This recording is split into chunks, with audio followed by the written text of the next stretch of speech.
The story of Thera Mahakala.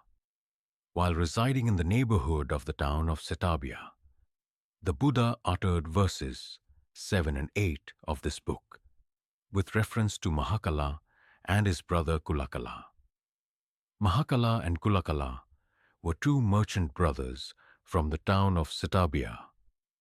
While traveling about with their merchandise on one occasion, they had a chance to listen to a religious discourse given by the Buddha.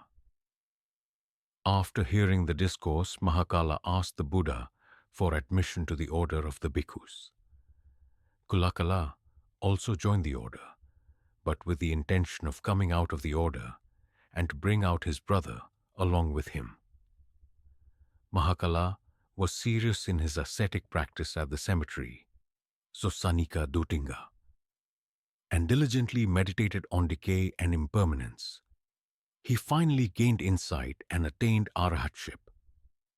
Later, the Buddha and his disciples, including the brothers, happened to be staying in the forest of Simsapa, near Setabia. While staying there, the former wives of Kulakala invited the Buddha and his disciples to their house. Kulakala himself went ahead to prepare seating arrangements for the Buddha and his disciples. Once there, the former wives of Kulakala made him change into lay clothes. The next day, the wives of Mahakala invited the Buddha and his disciples to their house, hoping to do the same with Mahakala as the wives of Kulakala had done to Kulakala.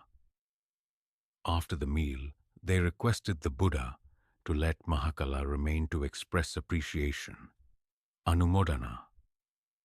So the Buddha and the other disciples left. Arriving at the village gate, the bhikkhus expressed their dissatisfaction and apprehension. They were dissatisfied because Mahakala was permitted to stay behind, and they were afraid that, like Kulakala, his brother Mahakala, too, would be made to leave the order by his former wives. To this, the Buddha replied that the two brothers were not alike. Kulakala indulged in sensual pleasures and was lazy and weak.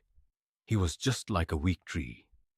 Mahakala, on the other hand, was diligent, steadfast, and strong in his faith of the Buddha, the Dhamma, and the Sangha. He was like a mountain of rock. Then the Buddha spoke in verse as follows. Verse 7.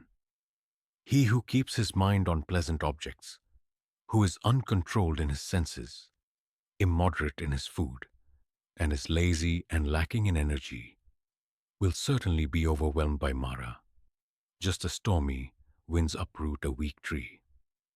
Verse 8.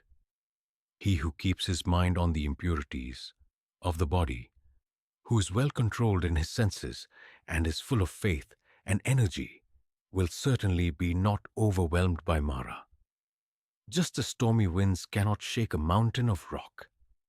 Meanwhile, the former wives of Mahakala surrounded him and tried to remove his yellow robes.